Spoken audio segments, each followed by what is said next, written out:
Hello everybody, welcome back to another Warcraft 3 broadcast here in the Frozen Throne patch 1.3.2. Today we're going to be watching a match on Amazonia between human and Night Elf players. Now this teal Night Elf player, he's actually managed to secure that really smiley face as his user on Battle.net, but this is actually a player that goes by the name FpXy online, though he spells it with a P. Don't ask me. Then we also have the red human player who is going by the username I am Try in this recording, but he goes by the username DreAm. So these guys are pretty active in the community, active enough to upload their replays to community websites for, to share them for others to view. And they tend to have main accounts that are not consistent with the accounts that they're playing on during the live build of Warcraft 3. So it can be a little bit confusing as a spectator, as a viewer, but I think the important part is just to identify the color or the race with the player name that I am referring to. And in the bottom left hand of the screen, you can see the icon of each race next to the color of the player name, and that color corresponds to the color that that player has in this matchup. So I hope that helps to elucidate things for you and make them a little less confusing. So taking a look at these players' build, it looks like DreAm did manage to supply block himself there very briefly as he's trying to get out more peasants. He's going to be starting with Archmage. Our Night Elf player FpXy starting with the Keeper of the Grove, and this looks like a yellow creep camp that he is rather quickly what would you call this? Aggroing. Wow, what a classic term. What a classic WoW term. I'm sure it predates WoW, but definitely like a RPG term, to aggro something. That is what he did here with this solo archer, being very careful not to get any of the killing blows there with that lightning shield, because that would deny the experience to the Keeper of the Grove. And also, ooh, I think he actually denied that. Maybe not. I was going to say, if you allow the Ancient of War to get the last hit on a creep, that will also deny the experience to your hero, and I think he came very close to doing that just there. Now these two races can creep faster, harder than any other race in the game. I mean, that rules out only two others, Orc and Undead. But human, of course, has the militia, the call to arms ability, which is extremely potent, can be used to clear yellow creep camps very early. And of course the Night Elves have the Ancients, which they make use of at this level of play pretty much every match. So we got two items for each hero. The Archmage picking up the Cloak of Shadows, which I've seen used to great extent in higher levels of play. And this is a very early creep deny here, or creep deny attempt from FpXy. He's come in and he's entangled the footman and focused his treants and his keeper damage on those footmen. I think two footmen have fallen, but perhaps only one of them fallen to the Night Elf army. And it looks like the human did get that last hit on the stone golem, or whatever those things are called. A third footman falls there. I think that one was effectively denied, but that militia or peasant kill was not, as that just dinged Anubris here, the Keeper of the Grove, level 3. Meanwhile, the Archmage is nearly at level 3, a slight experience lead for the Night Elf player. And of course, he doesn't have to spend as many resources in this battle because level 1, now level 2 treants are so powerful. Getting, I think, 3 peasant kills right there. It's a pretty big deal this early. And it looks like our human player is trying to get up a scout tower before he decides to fast expand there. So another call to arms. I'm not really sure where these militia are going, probably just trafficking their way over to the expansion to help power build that town hall, which is extremely aggressive economic play here from our human player. I like to see that, even in spite of this Night Elf player doing so much harass, and actually very effective harass, getting off tons of peasant kills. This is doing quite a bit of damage to DreAm's economy, and at this moment DreAm is not mining any gold.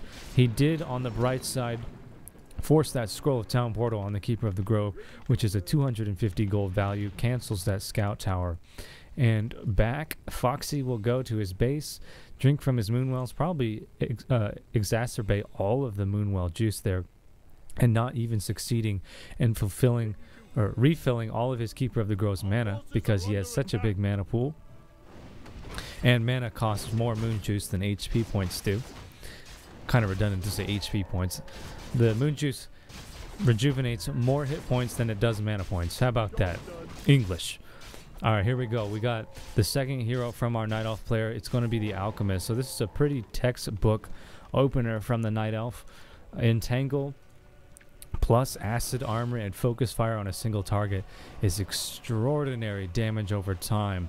And without dispel, it can be extremely difficult to counteract this type of damage. So it looks like we will see another Footman fall. It was a pretty easy deny opportunity there for DreAm, but perhaps he's a little bit preoccupied doing slight harass there with his water elemental, more like scouting. So that's one Footman kill for this Alchemist, split down the middle with the Archmage. Here we see a denial on this scout tower. Looks like DreAm is pretty content in spending his resources repairing this tower, making sure that that arcane tower does in fact get completed. One archer falls, 2 footmen fall, a 3rd footman on the way. Well, this footman, oh, he could have actually denied himself to the creeps, I think, if he got away there, but he decided to stop moving for some reason. So here we go. It looks like acid armor used on a cluster of footmen and militia. Pretty damn good usage of the ability right there. And the Alchemist dropping very low on HP was Staff of Preservation back home. Meanwhile, more economic damage has been exacted on the economy of DreAm.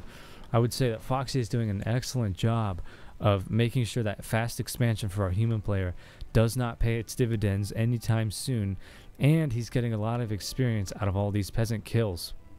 Our human player still has not summoned a second hero, so there's a pretty big experience gap, I would say, so far between FpXy and DreAm here on Amazonia. One Entangle plus acid armor goes down, and Archer focus fire. Could we see a denial? It looked like an attempt there from DreAm, but a little too late on that denial. And more focus fire goes down on this Alchemist. That's 2 water elementals dealing extreme damage at this stage in the game. Level 2 water elementals. Nice use of the wisp there to deny one of them. And I think that FpXy is going to be just fine defending against this attack in his base. Oh, and a pretty early Dryad comes out. This is going to be able to effectively snare the Archmage, but Archmage base movement speed proving to be a little too quick, even with that Dryad snare, to continue that pursuit. So with the addition of the Dryads, we have a 3rd DOT coming out onto the field. With this hero combination. So the routine is you entangle one target, then you acid bomb that same target. Hopefully he's right next to a couple other enemy targets, and then you also focus that target with Dryads who also deal damage over time. So that's 3 DOTs on one target. Very few things can actually survive that sort of onslaught without pocket healing of some kind, and I think the appropriate response to this would be either to see Priest come out from DreAm so that he can dispel those spells, or he could go with a Paladin and just Holy Light the entangled target and try to mitigate as much of that damage as possible. So plus 15 damage there on the Archmage, pretty sweet so far. Let's take a look at some other items that have dropped. Nothing too out of the ordinary for FpXy. It looks like he's sold his undesirables and is instead pumping that gold into Dryads at this point in time. He's got to gear up and make a really strong attack at this human expansion. He is putting down an expansion of his own, but I would say even with the economic damage he dealt early, he still has to catch up a little bit in terms of his total gold gathered. So he's looking to do just that by dealing more economic damage to the expansion of DreAm. Now he's got to do this pretty quick here because we have a couple scout towers coming, 3 scout towers coming into play, and one of them is just about completed. So that's going to be a significant amount of static damage that he does not want to have to deal with. And he doesn't exactly have the unit composition to deal with mass towers right now. So he did manage to deny one of those scout towers. No response so far from DreAm, but that is because he went up north and he denied his enemy's expansion before it was even halfway constructed. And DreAm is deciding to put down more towers right now. His second scout tower is almost in play, but thankfully for FpXy, he just managed to deny that. Healing Spray comes out here at level 2 for our Night Elf player. This is a pretty savage attack here, quite a bit of range, and it looks like DreAm is instead opting to just attack his opponent's base and try to force a Scroll of Town Portal, which, by the way, FpXy does not have.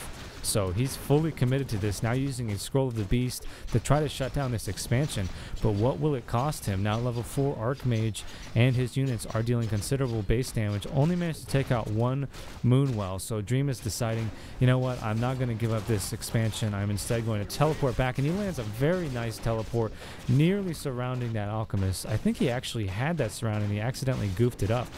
But the Keeper of the Grove did have that Staff of Preservation, so I think it would have been moot even if he did land that very nice surround. I like this response here from DreAm. He calls to his arms and he brings in reinforcements in the form of these militia who will, after this battle, be able to continue harvesting gold from that mine as if there was never an attack to begin with.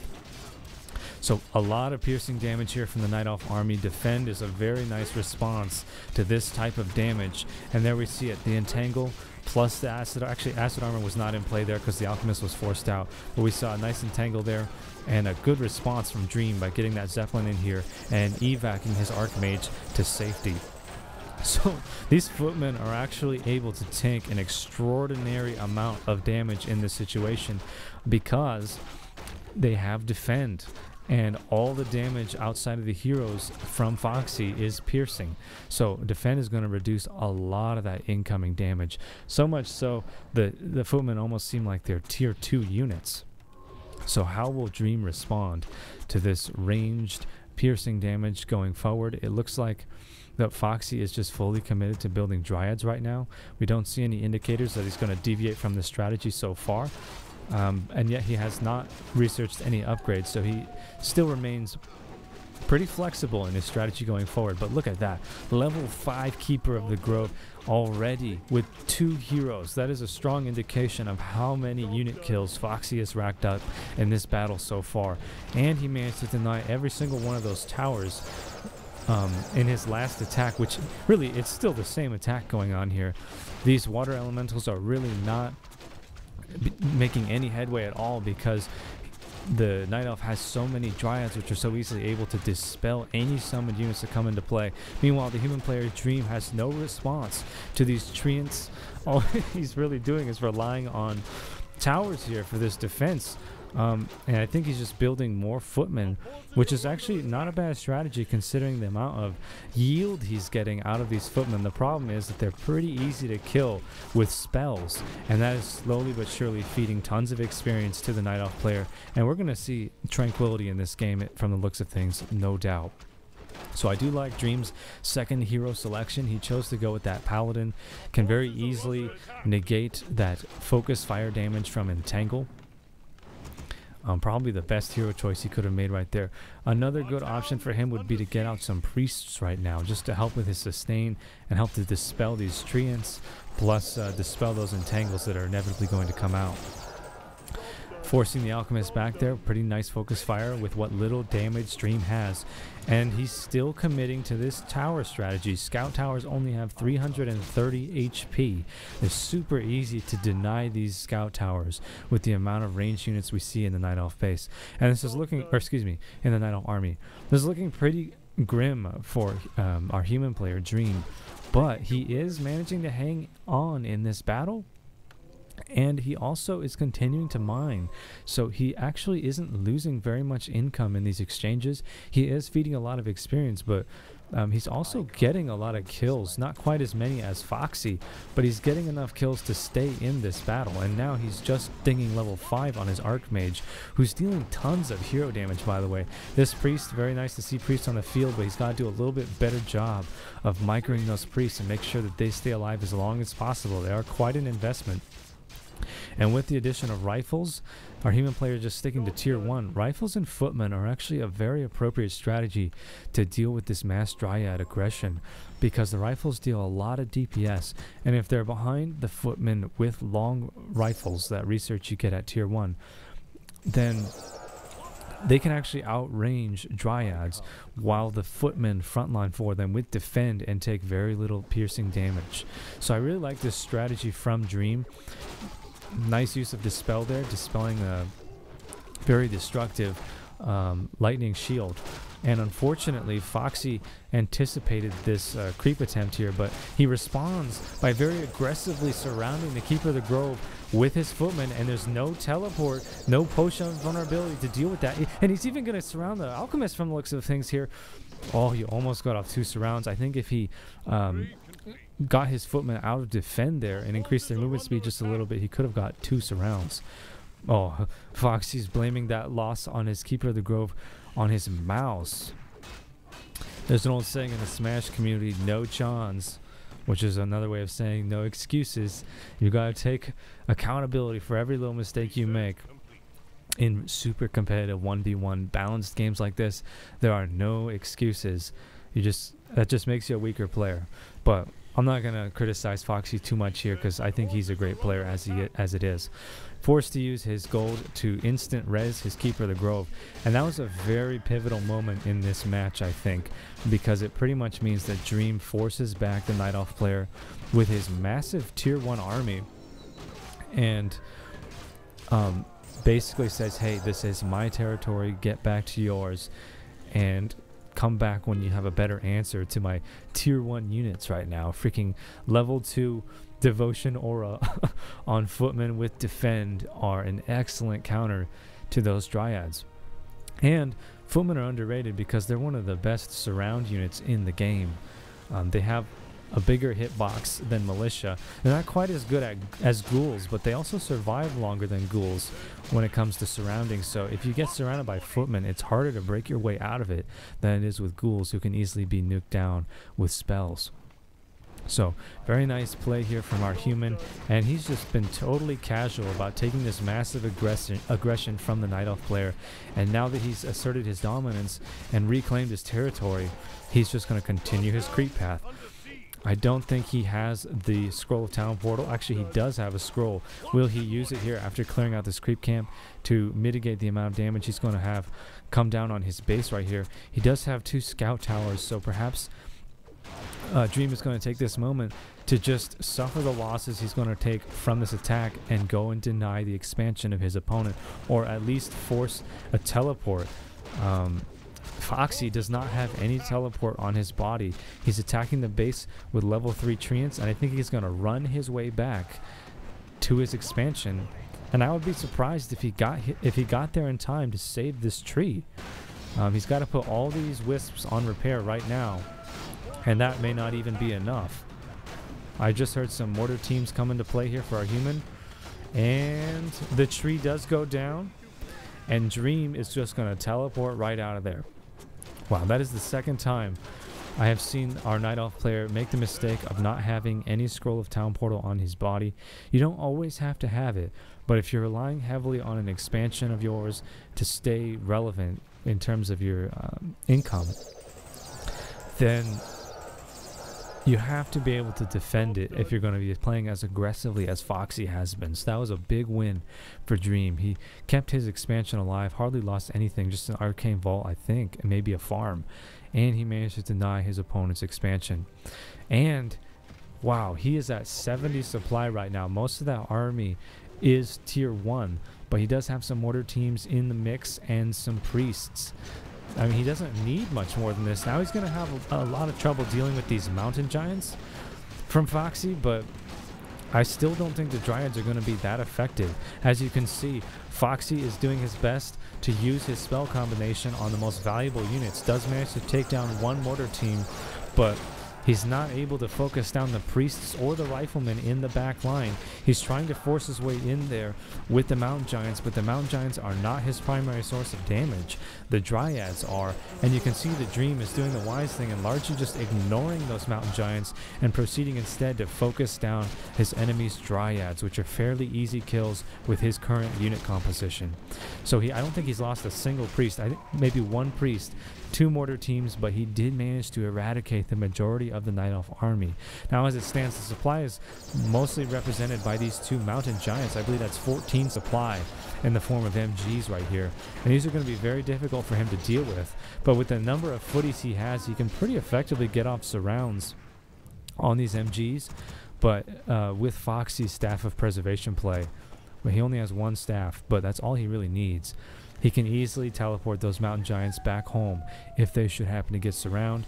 The only issue with this is they have 1600 HP, so they will drink your moon wells dry, and there is no fountain of health to speak of on this map.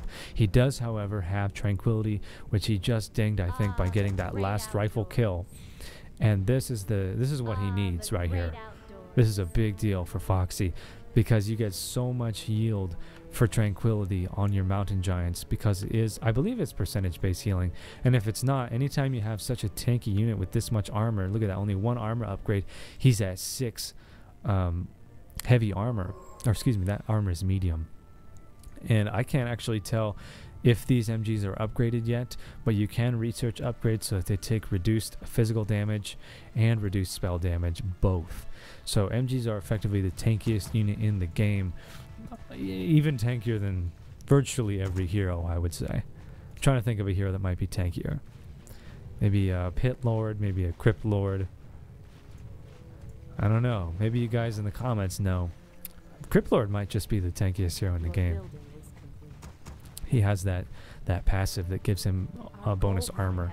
Tauren Chieftain is also really beast if you factor in his ultimate reincarnation.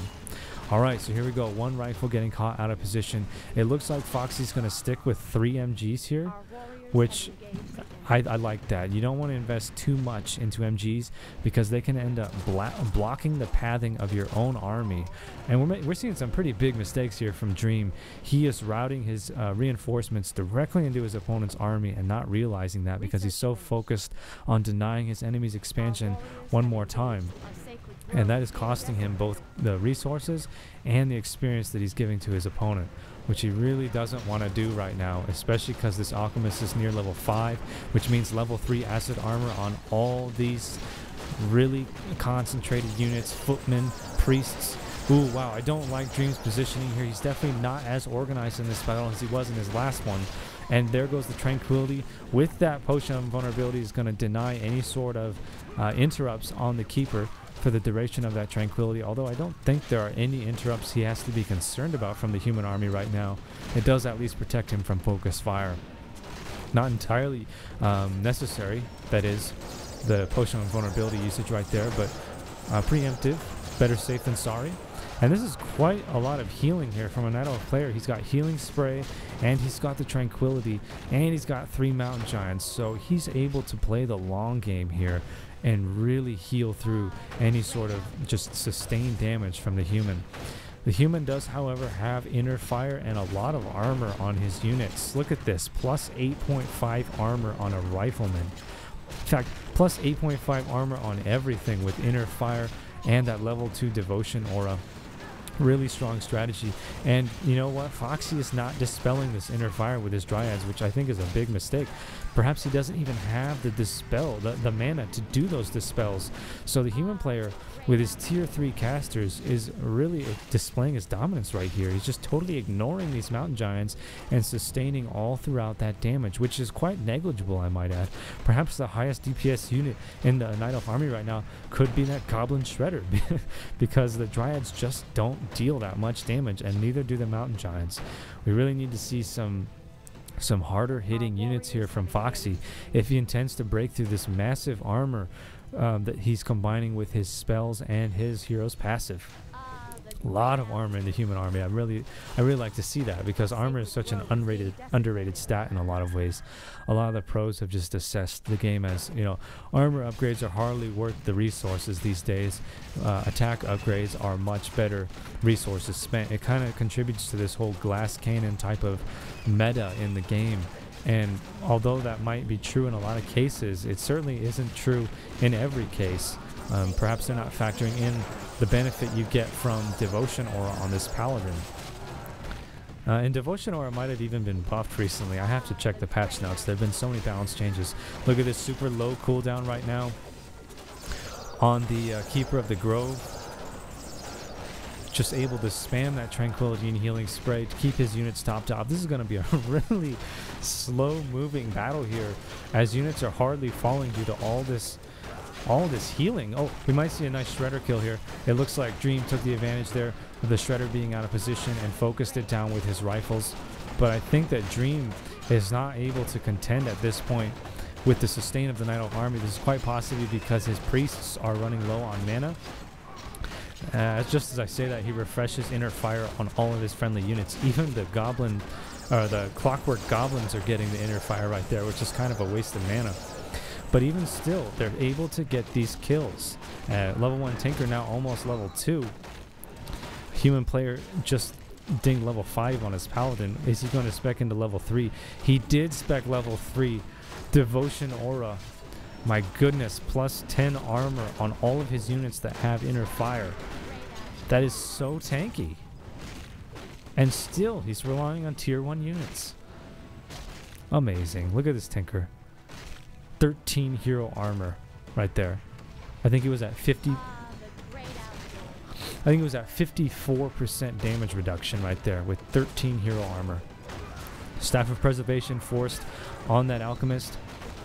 Units falling on both sides, but really I would have to give the advantage right now to our human player. I think that his unit composition is just better. And we're seeing so many Dryads fall, and FpXy really not deviating from the mass Dryad strategy. It's not really paying off for him right now. I think he was anticipating being able to nuke down single targets with a focus fire and his spells, but the human has responded by adding plus 10 armor to his units. So that makes them much more difficult to nuke down, and he's got Holy Light with a Paladin who's hardly getting focused at all.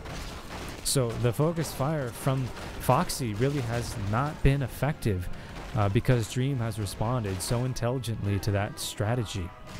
He is of course losing units, and he could be microing a little better, but he is performing extremely well here, I would say, all things considered, especially considering how hard he got pressured in the early game. I'm definitely taking notes right now on DreAm's play, as human is my preferred race.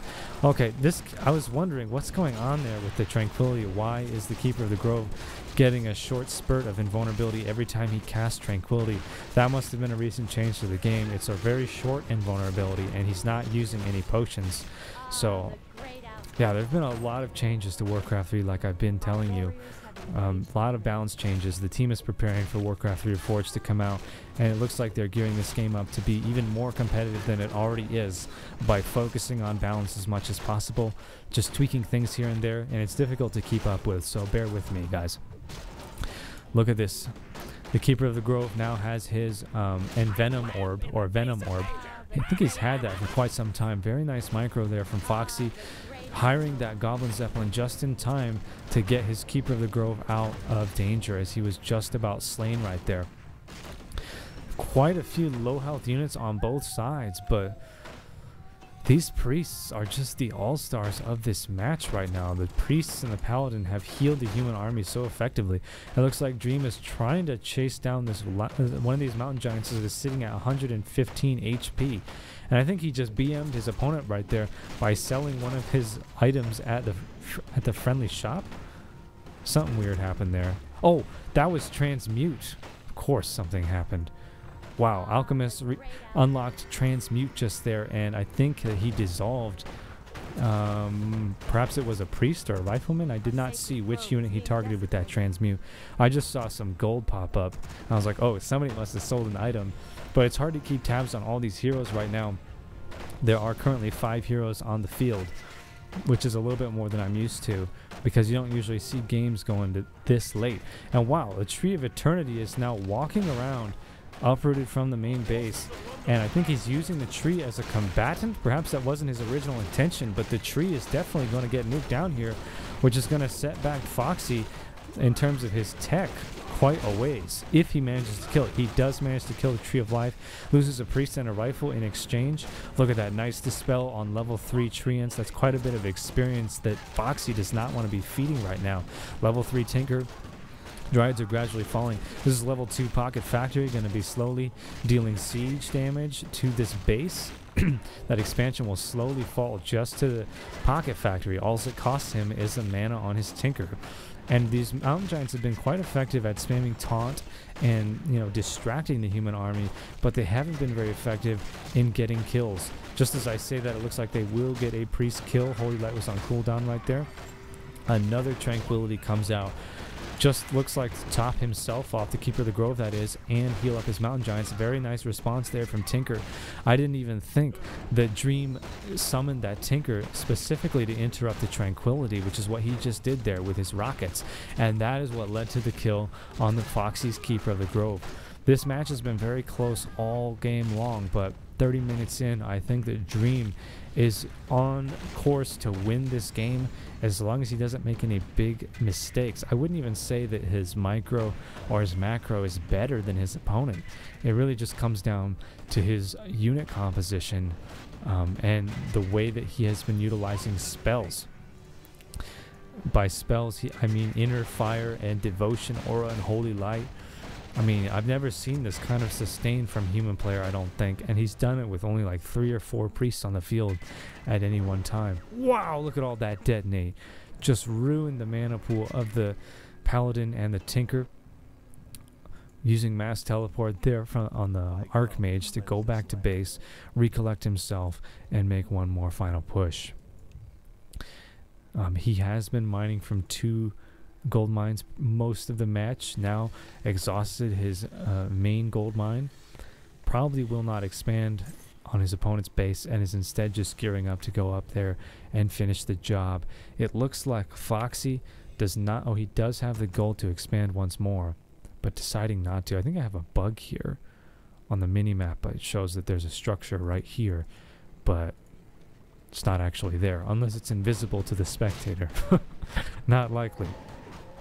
So one thing I'm interested to see is that the human player has been winning this game with very low-tech units, apart from his master training on priests and the odd mortar team that was thrown into the mix. He's largely winning this game with tier 1 units, which you don't see all the time. I remember way back when, several years ago, it was pretty common to have endgame tier 1 human armies, just because in the past tier 1 human has been so freaking strong. But obviously DreAm is showing us that it still is today. As long as the opponent has the right unit mix, like piercing damage, then footmen or riflemen who outrange dryads can be very effective response. Of course, the mountain giants are difficult to deal with without significantly more damage. I mean, he could kill them if he just got more riflemen, but you don't really need to focus the mountain giants because they're not that big of a threat. They're mostly just a distraction there to soak up as much damage as possible. So DreAm is going to take this time he has to grab that red creep camp, the Claws of Attack plus 12 drops, and I think he's going to give that to his Archmage, who is sitting at plus 29 raw attack damage. And that is in the form of 1 Intelligence Mantle, the rest are Claws of Attack. Pretty awesome to see that level of damage on a intelligence-based hero. And that priest was in danger of dying. Very nice response there from DreAm. He just mass teleported right on top of the priest and holy lit it right away. And I think that our Tinker here is just waiting to see that Tranquility come out, and then he's going to rocket that Tranquility. Foxy knows this. It would be advantageous for him to kill the Tinker before using Tranquility, but he just simply does not have the damage to make that happen, and especially not with the Paladin able to cast level 3 Holy Lights. I think this is pretty much GG here for Foxy, and I think he knows it. He can't afford to go back home and build a stronger army than he has, and the human is just continually getting stronger and stronger. These riflemen just in range of Devotion Aura level 3 and Inner Fire. Look at that. 46% damage reduction on the rifleman, plus 10 armor. 14 total armor, plus 3 attack. Level 3 attack. Wow, I'm very impressed by DreAm's play here today. He managed to dismantle what is considered to be pretty much the strongest strategy in the game. Keeper of the Grove, Alchemist. At least the strongest hero composition right now in recent Warcraft 3 history. And he did it, and he made it look easy. There are some casualties here. We lost a priest right there, but look at this Pocket Factory just wrecking the base of the Night Elf player. And these MGs are not going to be healthy for much longer. They're now being focused down by the Rifleman. Staff of Preservation used to try to prolong the life of that Mountain Giant, and I think that DreAm has pretty effectively taken Tranquility out of the game as well by using those rockets. Can't really do much about getting transmuted there. Every time he transmutes a Rifleman, it's plus 225 gold. That is such a powerful ability, considered to be one of the strongest ultimates in the game, but it's just not enough. As we saw the GG there from FpXy, that was a very entertaining match. I enjoyed watching that quite a bit. 240 units produced by our red human player DreAm, and I'm definitely going to keep my eye out for, or both my eyes, I do have two eyes, keep my eyes out for more matches from DreAm, as I think that he is a very good human player based on what I've seen here today, and that is my favorite race. So yeah, definitely going to look for some more replays from him. And I want to thank you guys for watching. Thumbs this video up if you enjoyed it, and I'll catch you in the next one. Peace out.